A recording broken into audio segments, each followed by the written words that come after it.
Welcome to Still Talking Uncut. I'm your host, Big Easy, joined by my man, Master Distiller Reggie from the Sour Mash episode. Welcome to the show, man. It's an honor to have you. Thanks for having me. Joined by Uncle Joey and Mr. LeMasters tonight. Sean's on, Sean's on Sean duty. So he showed up last week. He can't expect it 2 weeks in a row. Anyways, That's okay. We'll catch you next time, Sean. Yeah, no, I mean, fuck him. He's a piece of shit. Anyways, we'll move on. Welcome to the show, Reggie, man. We appreciate you giving us your Monday night and coming and hanging out with us, man. My pleasure. Welcome. Thank you. Thank you. What are you drinking on over at Matt and Sure? I got some leftover agave.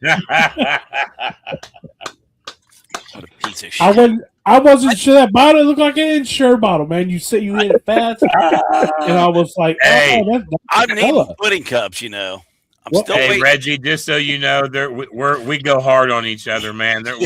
We don't go easy, man. That's Big Easy don't play. He cuts deep. I've seen the show a few times. all an Ensure is a liquid pudding cup. It's just for as you get older. You need it thinner, so they thin it out, and they won't tell you that, but an Ensure is just a super thin pudding cup. Right. When you become a choke hazard, you got to go to the Ensure. Yeah, you know what I'm saying,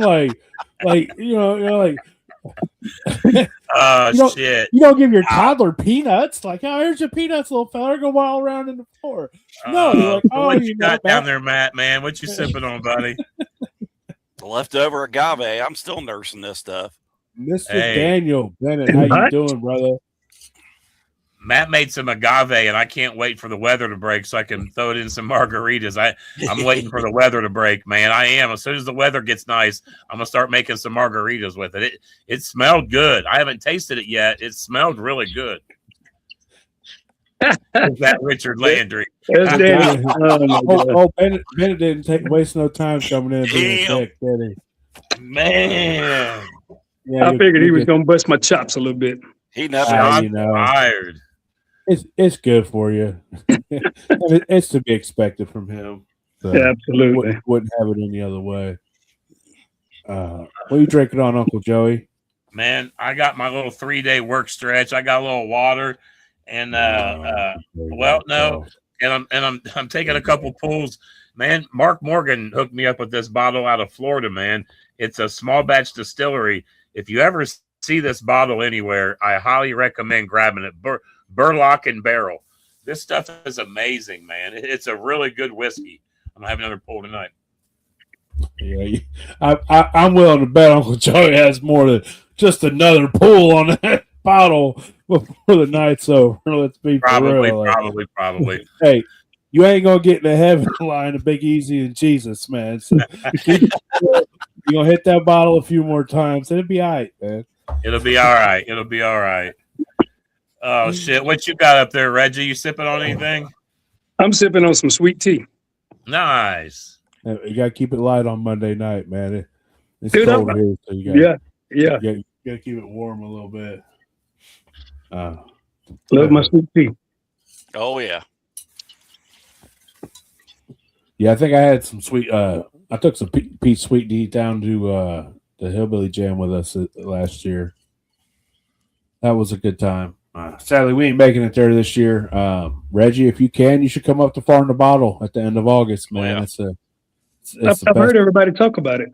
It's the best Ohio Moonshine Festival there is. It's one of the best festivals around. And you come in, you can camp on site, have a good time with all the other shiners just for the weekend, man. You know, swapping stories, trading jars, trading secrets, talking liquor, man. And you can always find somebody to hang out with, and we all cook for each other. And it's definitely a great time. And then during the days, we meet people and, people that love what we do but don't want to do what we do. And, it's a fantastic time, man. So yes, change some of their minds. Is Ohio? Can you? Is it legal there? Can you? No. Oh, okay. No. It's legal to own a still. It's legal to make distilled water and essential oils. It's not legal to make spirits. We don't. It's all just show. Entertainment. It's just editing, man. It's all editing. That's right. Entertainment purpose. Yeah, that's right. It's all just entertainment purposes, and there ain't no money to be made in anyway. I don't know how anybody could make money selling liquor from their home unless they're running 500-gallon stills. Like there just ain't no money in it, man. And there's so much liquor. People don't. It's not that big a deal when you live in a city. People will gladly go to the store and get their liquor that they love, and I guess I could see it if you're out in the nowheres. There's not liquor stores in every corner. How I can bring up liquor stores 40. So, like, there's no money to be made in the city, man. It's just more for the love of it. So, right. I agree. Experimentation. That's right, man. It gives us something to do. We don't have a whole lot going on as we get older, and it's just we find something that we enjoy, and it's fun, and it connects us with our friends, and like it's a lot harder to make friends as you get older. Especially people like-minded like you, and you find a community like this, man, and it's like, hey, these are good fellers, man. Like, they ain't no bullshit, and they're good fellers. Oh, yeah. I've met so many people like through this community, and went to Beattyville with Bruiser, and man, it was just like everybody. It's like I tell my wife, it's like being on a golf course. Like everybody's your friend, everybody's nice. Now, you might hate my guts when I walk off, but hey, while we're there together, we're having a great time. You were with Bruiser in Beattyville. Yes. Okay, I thought I'd seen. Me and my wife, it was Bruiser and his wife. Yeah, I wasn't hard to find. We were right in the middle of town. I thought I remembered seeing you last year. I'm not real good with the remembering stuff, so that's usually Sean's job. Yeah, right. So, how long you been making liquor, Reggie?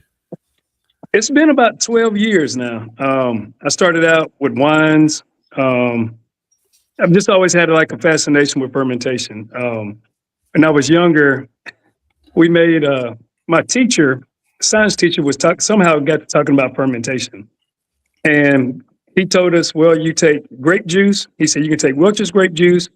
He said, put some yeast in it, put a balloon over the top of it. He said, and when that balloon will rise up, he said, and then when it falls down, he said, man, you're ready to go. You've got wine.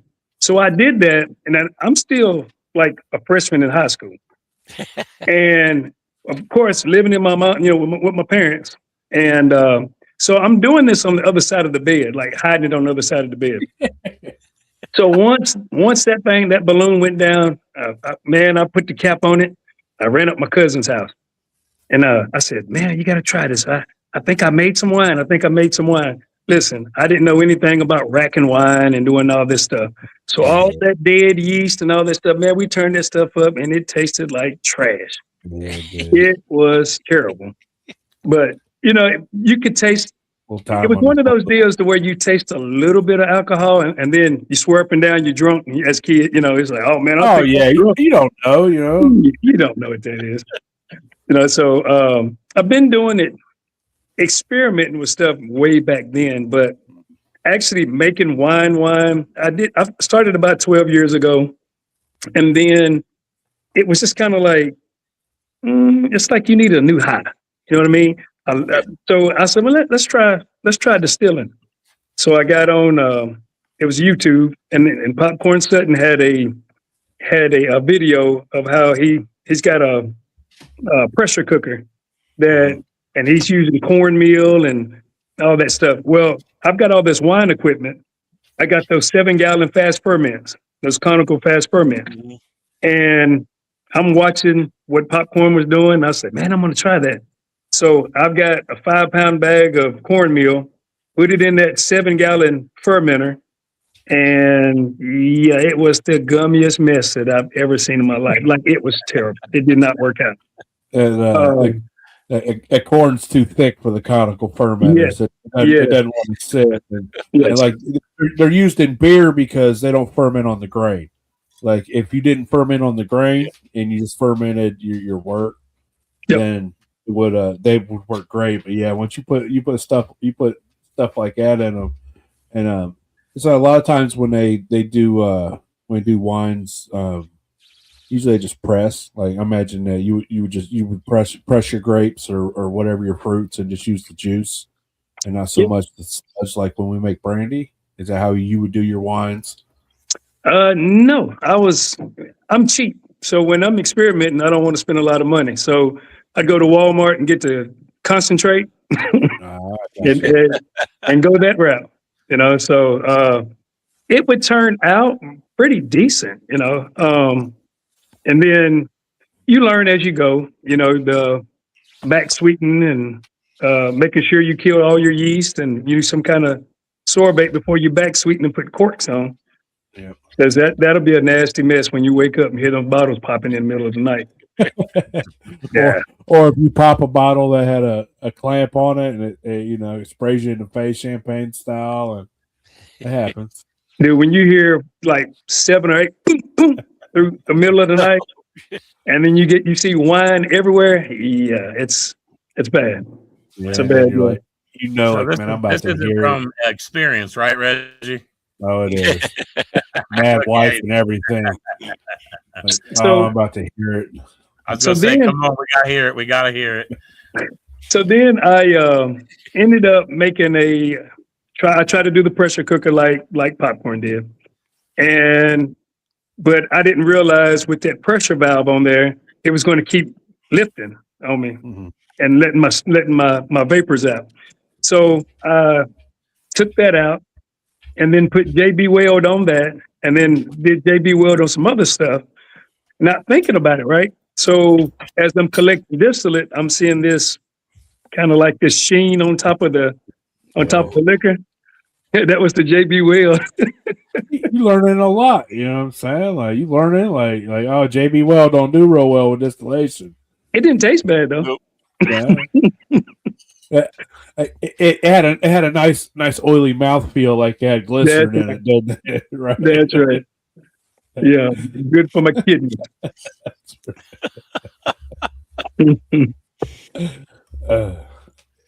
As a young distiller, that's how you learn, man. You got to get in there.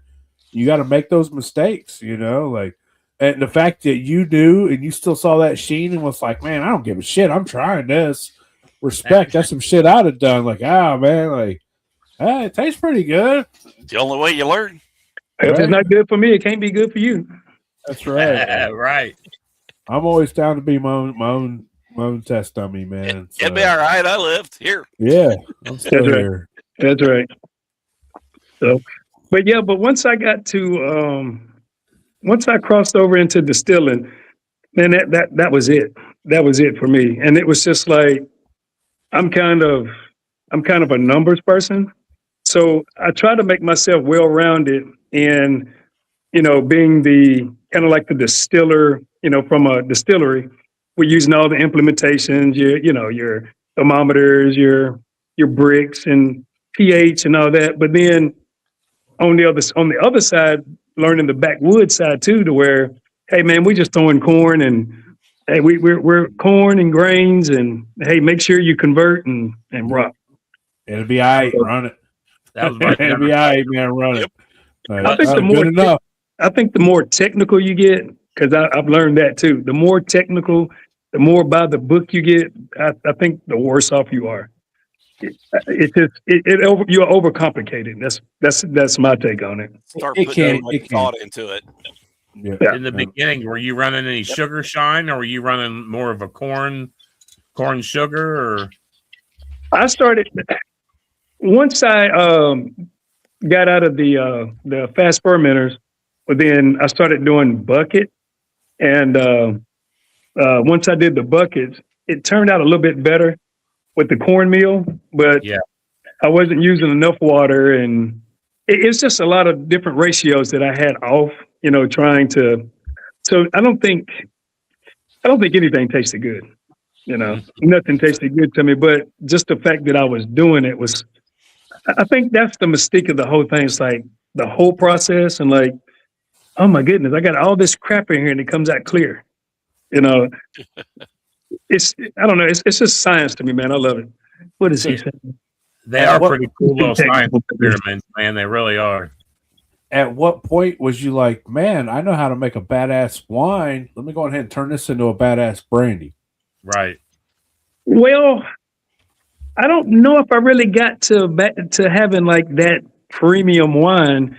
You know what I mean? So then when I took it, and it's just my own personal opinion, when I went from we're always our biggest critics, but I was saying like you had, you know what I'm saying, you know how to ferment a good wine. oh yeah, And that's making a great brand. Yes, your first step's making a great wine. So you know, right. it just seemed like I felt like once I did that, and now I'm distilling and trying to make trying to distill the wine, and I tasted it, I wasn't really a big fan. I'm kind of like, what is all the craze about over the brandy part of it? Maybe it wasn't done right, or I didn't get. I'm thinking I'm going to get this big mouthfeel of this sweet and all these other. I didn't. Like I wasn't. It's light hints on the back, you know, like it's more hints that, you know, like you get it a little bit, and the more you sip, the more you taste. And did you distill your grapes? Was it grape wine that you distilled? Yeah. Grappa, you know, grappa. It always comes out kind of earthy. Like no matter what you do to it, it always has that harsh earthiness to it. That's why a lot of times you see they'll age it in a barrel or they'll use it to fortify wine with. You should give some other fruits a run. You know, like try you some peaches or some bananas or, you know, just apples, and just play around with some other fruits. You'll be really surprised at the more flavors and stuff that you'll be able to pull, especially with your experience in making a good wine. So. Yeah, I think I tried different fruits like for whiskeys, because I did a white corn, apple, and oats, and it was something else, and it turned out pretty good. I mean, it had a good nose on it, good everything, and then I tried to oak it a little bit and give me some flavor, because I used a toasted and charred cherry along with the little oak chip, medium oak. And I didn't put much in it, and 2 days, and I don't like it. It just seems like I'm chewing on wood. It's like I taste the wood. It's over oak. I think any wood's over oak. Some people like clear, you know, and some people like the wood. And it's a preference thing. Just like you know, sour mash, for instance. You know, like you know, you went on Master Distiller for the sour mash, and you know, you won that episode. When it comes to sour mash, it's like, look, man, you either like sour mash or you don't. Like some people love it. I'm not a big fan of it, and not saying that, you know, it's not something that can't be good. It's just some people really like it. So it's just like any other type of alcohol, man. It's just one of those things. And well, it's an acquired taste. I mean, just like sourdough bread. Like some people like it, some people, you know, some people don't. It's that same pH or that same kind of bitterness that you get when you first take it off the steel. Yeah, it's definitely different. I mean, I've only had a couple. I think Sturge did a sour mash, and I tried it, and it wasn't bad. I mean, it was the only time I think I've ever had sour mash clear. I've never, you know, it's always been aged. And I've got some that I did clear. I don't think I wanted aged. I don't think I wanted aged, because it was a white corn, yellow corn mix with malted red wheat, and I did some malted rye with it. Nice. It is nice. When you do your sour mash, are you doing it traditional style to where you're using half your backset or some of your backset in your new mash and discarding half your grains and making new grains, and are you doing it like that and really getting deep into your generations and keep reusing it like that? Yes, I try to use about 30 to 33%. Like I'm going on the higher end a little bit, yeah, I'll use those same grains. Just keep going until they, you know, you'll get to where they fall flat. They don't really retain. If you pull them out and try to sparge them, you don't really get a lot out of them. It's not holding a lot of your liquid and stuff like that. So just by the smell, I can always tell like it's time to dump that. I think the highest that I've run was about 5th generation. You going to But 5? yeah, but I hear people say, go to 7, and yeah, it's just 5 is about good for me. That's where Wesley your palate did liked it. Wesley did that Oaxacan green, and not how many times he did that. You remember Big Easy? How many times they sour mashed that? Like 4 or He did 5. that. That's Yeah, amazing. I don't know. It's just it's the want to do it. And they say the more you get into it, and just by discarding half your grain and replacing it with new grain, it just allows you to keep it going. Like I've seen guys get 10th, 11th generation, and anytime I got deep into them, it seems like the pH crashes. You got to deal with them a little more, and back in the day they didn't have things where you could throw some oyster shells in there, or you could do things that could help it, but it didn't have like nowadays with the liquid enzymes and things, or pH 5.2s that where you could just be like, oh, it'd be all right. Yeah. I'll put this in there and keep it. So it was definitely a lot more challenging than it is now. But like you said, it's an acquired taste. He likes to take it to 5 generations. That's optimal. And after that, it's not ideal. But what a way to reuse your grains. You get your max amount of money out of them. Like I like to reuse my fermented fruit on some grains to make like a split brandy, mountain brandy style. It gives you 2 uses out of your fruits.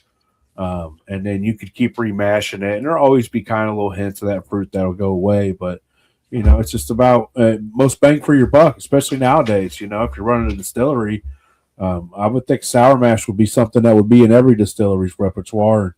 Even if you was using it and distilling the hell out of it and making clear flavoring with it, like reuse that grain, reuse that grain. I like to use a little, like in my, say, even on the shine, if I've got some backset, so for that first batch that I make, sometimes I'll take backset and put it in with that fresh batch, and when it comes out, it'll be sweeter than without it, because that backset still has a lot of residual sugars and stuff in it too. Oh yeah, it does. So but you don't want to go over. I do 10%. You can get up to about 15, but if you go too much over that, well, then you're going to start that sourness. So you don't really want that in your shine, unless you want it. But yeah, it'll really make it, sweeten it up even more. It'll seem like you've got that you put sugar in it. Yeah.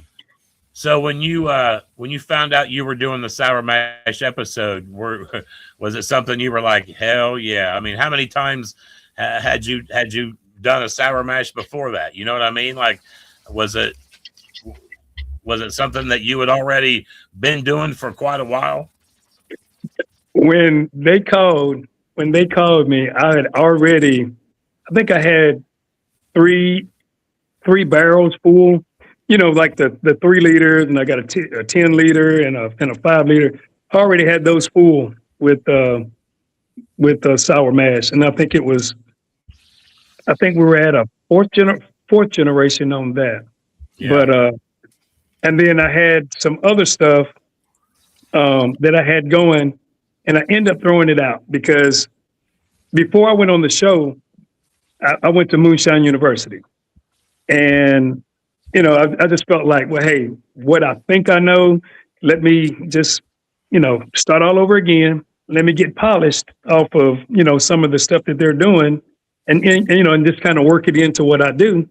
So I took a couple of bottles up there of some sour mash, and man, I was proud of it. It's like, oh my God, like had that pretty color, everything. It was wonderful. Well, I let Colin. He took it and analyzed it, and he came back to me and he says, "Man," he says, "well, I can tell you know what you're doing. Let's see. Do you have like 5 liter barrels and 10 liter barrels?" And I was like, he says, "Oh, okay. Well, you're a little over oaked. You're this and you're that, but I can tell you know what you're doing, dude. can you imagine? It's like you feel like, yeah, and it's like, man, I went home and poured all that crap out, started over again. And then I even gave because Uncle Dum Dum, Daryl Flack, he was there because his wife was in the class with me, and I let him try it, and I thought, man, this is really good, and when he tried it, he was like, and now just thinking about that look, he hated it. He hated it. But hey, this craft is like you're never going to know everything. And what I like about it is, you got guys that are willing to help and share information. And like I said, I've got Bruiser that I throw stuff against, and I got Daniel and hey, Justin, Meredith. We've all just kind of, man, just bounced stuff off each other. And the guy that was on the show with me, John Lanier, man, we all talk, and it's just like, it's like a family atmosphere. It's a good community because everybody's willing to lend a helping hand. So, I mean, I love it. Did you had you had much contact, like the community? Did you were you in any groups or anything like that? Did you know any of these guys before any of that, or was this something you kind of met all these guys just being going in to do the show and kind of auditioning for the show? I think I started plugging into people at the show, and I kind of looked at certain groups. I think I was in one of the moonshine groups. I can't think of the name of it. It was a nice group. But there's a lot of nice groups. But I was real scared I just sat back because I was scared to say anything because I felt like, oh God, this is probably somebody in the room that's watching us and, like getting all paranoid and stuff. So I didn't really say anything. I may just thumbs up something somebody said, or, second it, like when somebody would say something with a thumbs up or, yeah, you're right, or something like that. But I was scared. So I didn't really, the first person that I met was at the show, and it was Bruiser out back. So me and him was just cutting up, and because I'm a barber and he likes doing hair too, cutting hair. And I started telling him what kind of cut he had, and he was like, dude, you know all of that? I said, man, I'm a licensed barber. And then we were talking about martial arts and stuff because, he did some Muay Thai and I'm a 4th degree black belt with Taekwondo. So it was man, it was just cool. Him and his wife came to the room that night, and he tried some of my stuff, and we just had a good time. And then from there, it was just kind of, I think the next person I met was, it might have been Justin, because I looked at him and I thought, hey, that's Triple H over there. Big old, I mean, he was, he looked like Triple H. I mean, big, tall, and we was all in the car together, me and him, and Tiger was on there in the car with us. Jeremy, down at I think he's in Daytona. I can't think of his last name. Jeremy, don't hate me. I call him my twin because we got the same bald head. But yeah, man, I met so many people that was just cool. The Steiner group is an awesome group. The group that I've met through the festivals and events and being on the podcast, man, it's an awesome group of dudes. They'll answer any questions you want. If you get stuck in anything, you get in a rabbit hole and you got you need somebody to bounce something off of, there's one of them out there that's willing to answer some questions. They might fuck with you and give you some bullshit sometimes, but they'll give you some honest answers, man. They will. They'll give you some good info.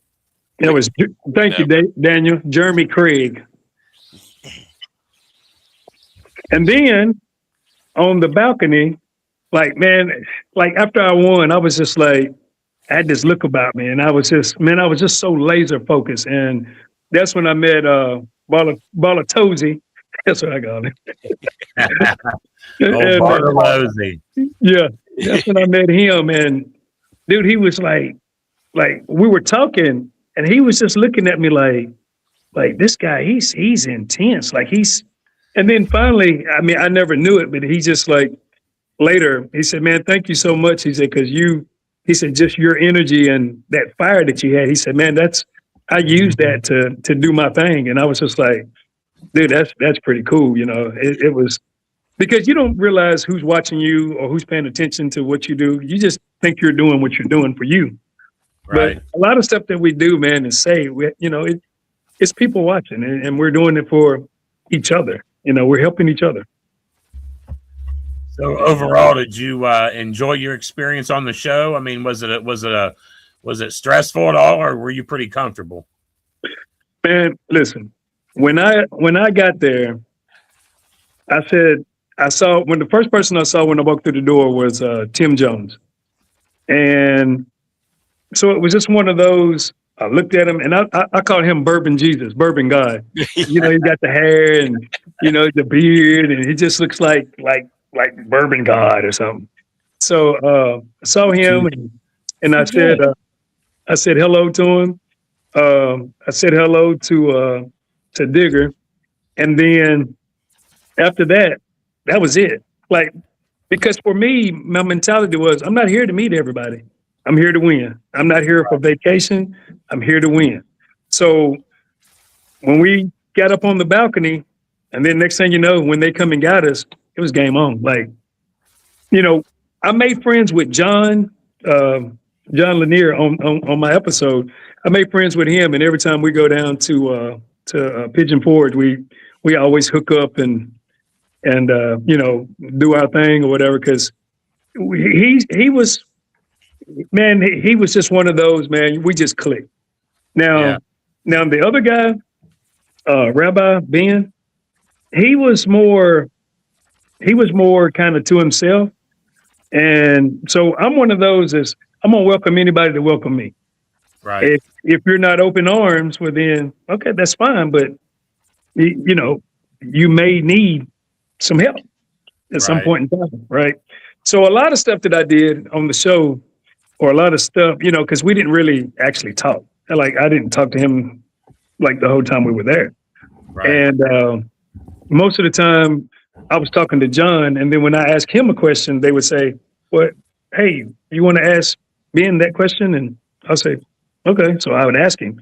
But, so script wise, there's no script to the show, but there's some things that you say, they'll, hey, kind of direct you, hey, ask him that again, that type of deal. But it's pretty much what you see is what you get outside of all the editing, man. They edit so much stuff out. It was like stuff that I was saying, like when we went to go get our grains, and I was saying, me and Digger, we're making a song together. I'm Michael and he's Tito. They stopped it at me and Digger, we're singing a song, and it just stops. And it's just like, that sounds stupid. It don't even sound right when you go back and listen to it, but so they did a lot of TV magic with on the show. I mean, at the end of the day, it is television. They got to do what they got to do to make it what they got to make it. And we've heard that from a lot of people, that even how the episode was played out, like it didn't actually go in that order. Like things were a little different. So you had the same situation. Yeah, I saw. It was something about when we put our jars up, it was out of whack. So I don't know if they kind of edited one of the first time we stuck our jars down versus. It was something else.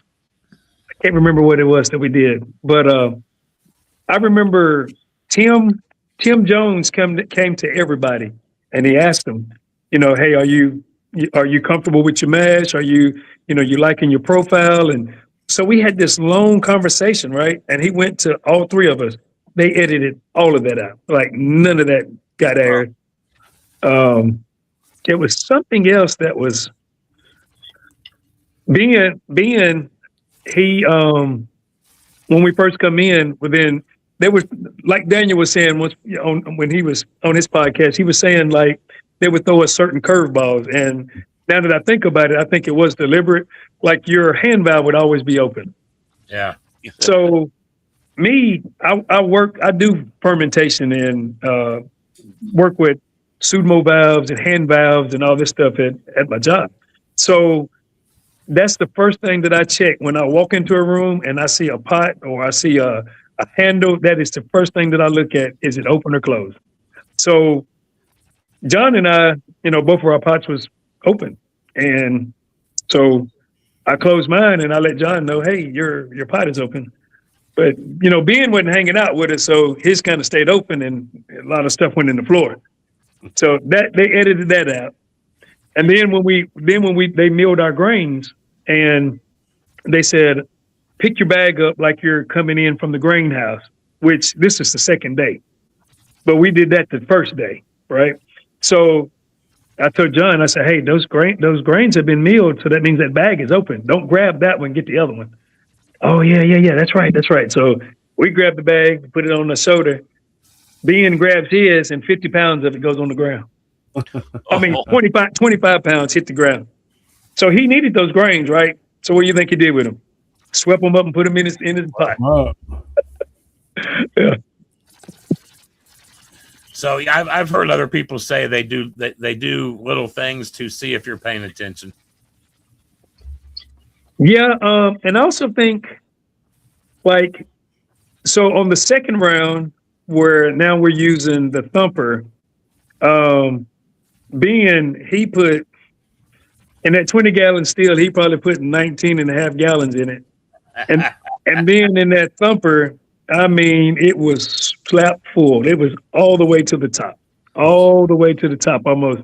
So once he started running, well, then he found he had a leak. So they showed him putting the paste on. You see how runny that paste was? So Tim Smith actually came over and helped him and then put the rag around it and made like a little cast and all that, right? So they didn't show that part either with Tim helping him do his still. But in that 4-hour period of time, he got half a jar of liquor. So then he had to use the first run, a stripping run. He had to kind of mix and mingle to get a jar. Hey man, you gotta do what you gotta do, but But you got to think about this though. If the first mash was nothing but corn and 2-row barley, malted barley, and then he's taking that distillate and now he's putting it with he had Carolina, that Carolina rye or something, and then he had some corn, which he was heavy. Oh, I mean, that wasn't it. It was the Munich rye. So he was heavy on the Munich rye. Now, tried to mix all that stuff together. It was busy. I didn't taste it. I smelt of it. And John said it on while the camera was rolling, because Ben said, hey, he said, this reminds me of New York, the smell of New York. John said, yeah, the subway. Put the top on it. He went over and put the lid on it and pushed it back.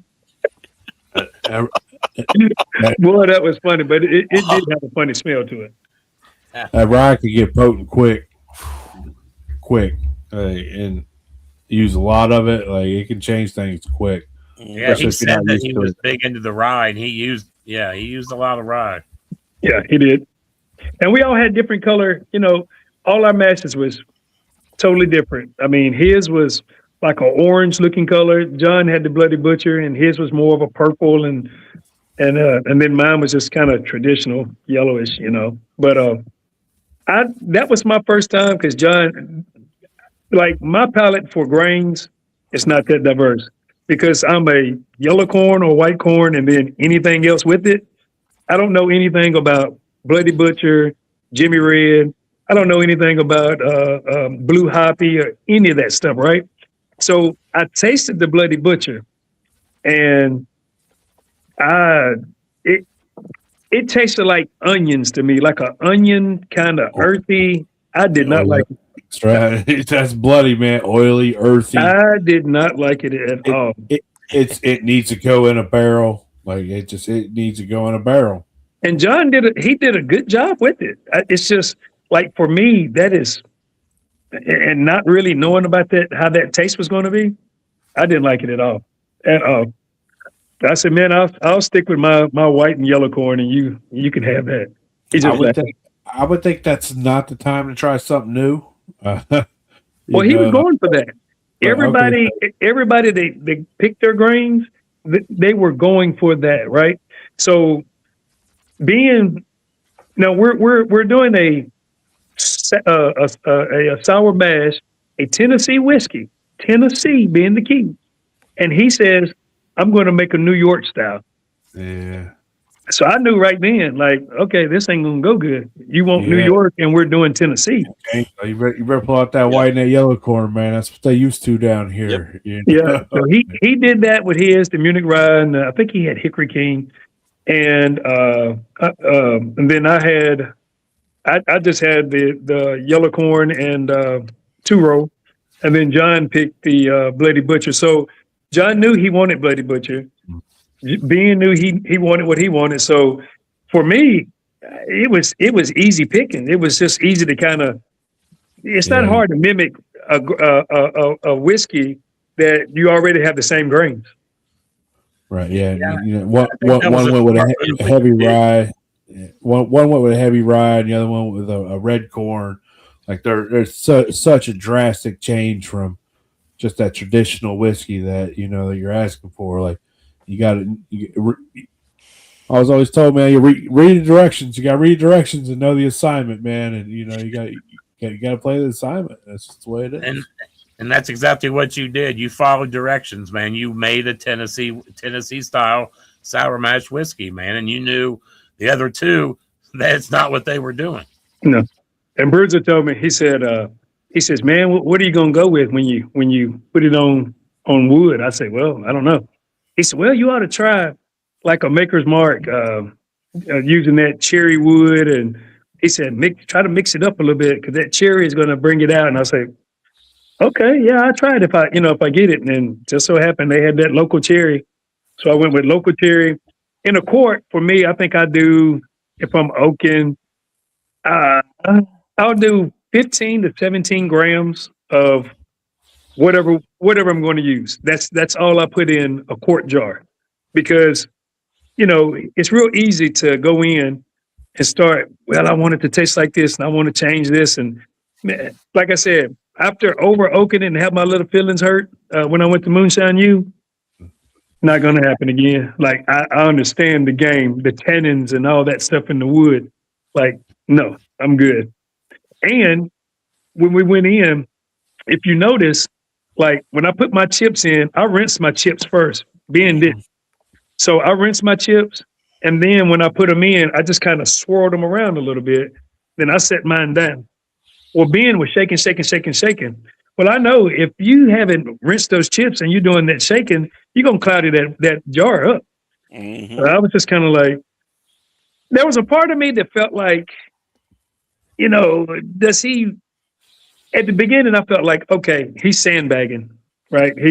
He knows what he's doing. He has a distillery, whatever. He knows what he's doing. And I told John, I said, don't take your eye off of him. I said, don't take him light. I said, because I feel like he knows what he's doing. But the more that I watched him, I said, man, is this guy a plant or is he?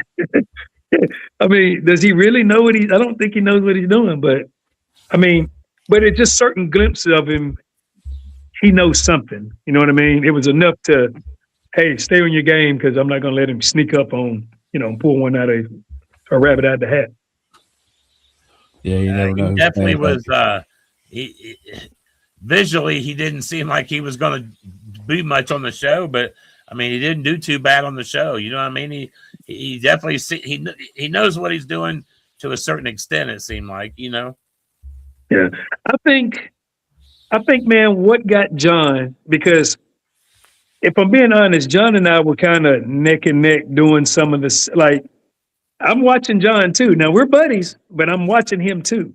And a lot of stuff that he was doing, we were like neck and neck. We was doing some of the similar stuff. So I know John knows what he's doing. Well, right. I think what got John is they were looking for like a whiskey that you would say that's ready for the store, right? And I think with that Bloody Butcher, that's more of a cattle feed kind of, corn, livestock feed corn. And so I don't know if it was they didn't feel like his would have been marketable but again, I have no palate for Bloody Butcher.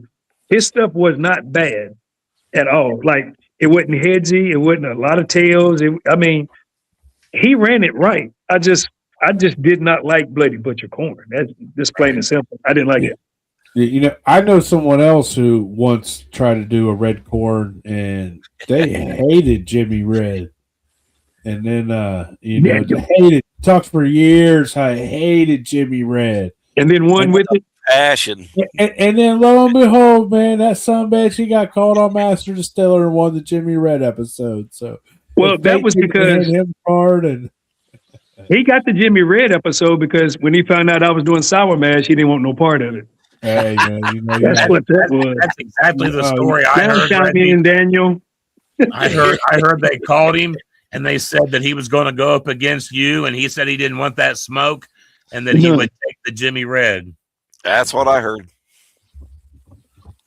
And that's documented. Hey, so hey, he'll chime in a second. Oh, absolutely. I don't know. He's probably off the bed already. Yeah, it's that time. Them chickens get him up early. Chickens are gone. Oh, that's right. That's right. Time, so, he was talking about how he retired. So he's got a lot of free time on his hands. Oh, okay. He got retired. He got retired.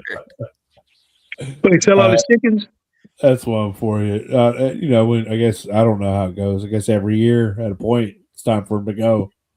Oh yeah, he raises them so long, and then he sells all of them, and then it's time to do it again. He'll clean and do it all over again. I think. So is he breeding them? I don't know. Where you at? One at a time. I gotta get him while he ain't here. One at a time, maybe one at a time. He ain't well, he got his work cut out for him. 10,000.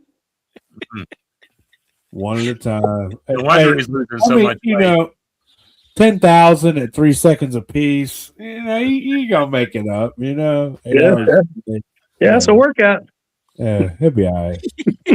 All right, before this gets any more of a shit show, man, we'll let you get out of here. We appreciate you. Do you? I guess you got a jar coming out of 2 trees eventually, like everybody else. Yeah, we've got. I guess we're trying to put it together where we're going to do. We asked them to do like a 3 release. So, because they were looking at like everybody releasing at one time, like so everybody, all 6 of these episodes which was actually season 7 that they broke up to do 6 on this and make it season 8. They were talking about everybody at one time doing a release, but we were like, hey, if we can just do maybe 2 or 3 people, and then we picked our 3 and. So me and I'm not gonna say their names. If I had to guess, I would say that it's you and Bardo and Bennett. Me, the heavy metal guy, and the chicken guy. Yeah, so it's like I know shit. You know what I'm saying? Like, well, I will say if your jar gets released with Bennett's, then I will see you there. Yeah, I will be at Bennett's release. Sounds good. Sounds good. Us there, I will. I asked them, could I extend my run out and get some extra cases, which of course I'd have to buy them. And she was supposed to get back with me, but we hadn't heard anything, so we're just kind of sitting tight. I think Bennett did the same thing. He said he wanted extra on top of whatever they said. So. Yeah. Yeah, because I think you're only going to get like a 30 case run, right? And that really depends on where you set your proof. So I'm thinking maybe 90 proof so I can get as much as I can. Because, if you do 100 proof, well, you're cutting that case count down. So I mean, but let's be for real, man. You and your friends and family are there. Those cases ain't lasting long. Like no, and I've got everybody like, hey, when we get a jar, and I'm thinking if I've got to buy it, it won't be for free. Well, it'll be a gift, on like a donation. Yeah. Well, give my money back. I bought this jar. Give my money back. So, here you go. After your Yeah. Two Tree stint, you got any future plans? I mean, you know what I mean? What do you have in the big future? Anything? Listen, I've got friends that are, we're all talking kind of, the next steps. And, I've got friends that's kind of checking out their next steps and, getting the information. And I think, I want to kind of go that route. I just, man, I want to do something and be in a distillery. But if I'm being honest, like for me, seems like that all distilleries have that same commercial taste. And I don't want to lose like the, I guess the small batch, the authenticity. Yeah. I want quality. I want good quality stuff.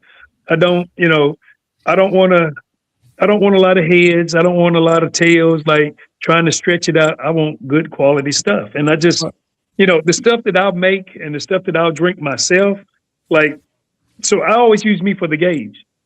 I don't want my name tied to anything that's bad. And that was one of the things that was said to me was like, hey, make sure, he said, that you're probably using grain neutral spirits. So, when you start getting tied in and getting your name tied to something that's, that may not be like the top line, once you put that out and people taste it, within anything after that, they're going to feel like that it's going to taste like that.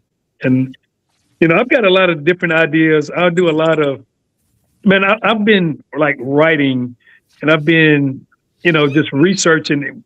When we were locked up for COVID, like, dude, I've got a binder full of stuff that I've been doing, and just like I could write a book right now with just stuff that I've collected and then stuff that I've done, what works, what doesn't work. So I don't know, just I'm game for anything. If anybody out here want to do something, talk to me. Come get with me. And with you saying that about writing a book, that might be an avenue you might want to look at, man, because there's a lot of information out there, but there's not a lot of solid. There is good information, but more good information is always a bonus, man. So it might be something if you feel that you've got some strong knowledge and some strong information, hey, man, try to get it out there, man. It would definitely help the people. I look at, and this is what Bruiser used to say. He was like, man, look at like popcorn and look at some of these cats. He says, look at all the crap that we have now. When you think about 550,000 yeast that we have, right? And he said, do you think that popcorn was using any of that crap? He said, it's just bread yeast. He's simple. Corn, you got his recipe. He's got 50,000 recipes, but you see him using cornmeal. You see him grinding corn, and he's using bread yeast. He's not using all that stuff. And it's like, I think, man, if we get back to, like I said before, stop overcomplicating things. Just get back to simplicity. And then, all the other stuff will just work itself out. Stop being so, like I said, when I'm real cerebral and doing a lot of stuff, it's just like a golf swing. You get out there, grip it and rip it. If you take 50,000 lessons, man, you're so screwed up because you don't know where to get started. You're overcomplicating your swing. Same thing with whiskey. Same thing. Oh, you can absolutely overcomplicate. I know some of the best shine I think I've ever tasted is just simple corn sugar yeast, and you know what I mean, just that nice sweet corn flavor, and that's a very simple thing.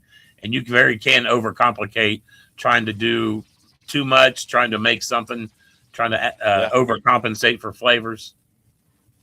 Yeah, and now that I'm thinking about it, like on the show, it's I guess it was just. I was supposed to win. I guess it was my lucky day because, I've been doing my ranges on Davies yeast. So that range is about 80 to 90. Okay. And because like you hear Mark and Digger, you hear different people say, hey, if you can stick your fingers in it for 3 seconds and it don't burn you, it's good to go. Well, I was and being excited about the craft and can't wait to get these grains in and get this yeast going, right? So I'm about 93 to 94 degrees and I'm pitching yeast. Man, I started getting, I did not understand why I was getting that sulfur smell, or I was getting that where the yeast was getting stressed out, right? and that and putting, put a little extra yeast nutrients in. So that's revving them up, getting them stressed out. They're ready to go. And it's overworking them.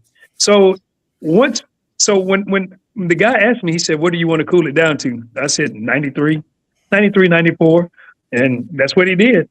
And I've had so much trouble. Now it's just me. I've had a lot of trouble with that. And once I figured that out, it's like, hey, I'm doing everything now at about 80. So I'll go to about 80. And I played with about 76 with the dailies, and then let that thermal, once it starts agitating, let it come up to about 79. And man, it eliminates a lot of those esters and a lot of those, those bad profiles and stuff that yeast, for your heads and your pour shots. Now you kind of eliminate some of that harshness off of it if you, just by the temperature of your yeast. The red yeast, it likes to be pitched lower, below 80 is where I like to pitch my bread yeast. Yeah, but it's just like, if I usually try to make everything like right at 10% ABV. So, 10, anywhere from like 10.9s to 10.8s. I want to stay in that range for me. But then it seems like when I go over that and I try that bread yeast, it's like, I think that alcohol content gets a little up for it, and I don't think it really likes it. It likes about 10%. Bread yeast about 10%. It's about max with it, and I keep all my stuff between 8 and 10. Okay, so it's optimal for what I'm using it for. But yeah, you're correct. You get over 10%, you want to get that a different strain, something a little stronger. And like you said, we got 5.5 million different strains to choose from. So choose wisely and find out which one you want. So yeah, you're correct. And once that data gets about from everything that I've documented and done, it almost comes to a standstill at about 71, 72 degrees. It's like it's barely creeping. Like you have to get it up to about 77, 75 to 77-ish, and you can kind of see like, okay, I'm kind of happy in this range, but you get too much lower than that, it'll go to sleep on you. Yeah, and then once it gets to sleep, it's hard. It can be hard to wake up, like once it goes to sleep, trying to get it up to temp to, it can be hard to wake it back up, and so it could take you a lot longer to ferment once it go to sleep, man. They're hard to wake up. They're like teenagers, man. No matter how many times you kick them, they just don't want to roll over and get their ass out of bed to get to work. That's true. Yeah, I've got a sugar wash that was stalling out, and so I decided I just used the Davis yeast, put it in, and then it got too low. So then I still had some of that 118, and I pitched it, and I found out that I didn't put enough. Well, I did in the beginning. I had enough yeast nutrients in it. But what I found out, because I looked it up, and it was I said, well, can two yeasts compete against each other? And that's because I thought, well, when one gets to a certain temperature that it don't like and it gets dormant, well, this other one is like a little lower temperature, so maybe it'll take off and do what it needs to do. It was still stalled out. So two things was wrong. The heat had gotten down. I mean, it got too cool, and it wasn't enough nutrients in it. So they were competing, and I think the more dominant one, it eat the most of the nutrients, and then, hey, we have nowhere else to go. So everything just kind of stalled out, but I think we'll be good. It should be good. If not, it's just sugar and water. Right. No big deal. This time of year, stuff ferments slower anyways. Yeah. Even in a warm place, it still ferments slower. It's just the way it is. So. Yeah, I agree. Well, if it does come to where you and Bartolozzi and Bennett's jars all do decide to get released at the same time, we'll have all three of you on here together, and we'll talk about that and talk about the upcoming party. So keep our fingers crossed, and hopefully they make that happen for you guys, because that'll be a great time, man. Hey, we put it out there to them, and she was like, "Oh, okay." Like, That Yeah. sounds good with us. 'Cause we was going to do all 6 of you at one time, you know.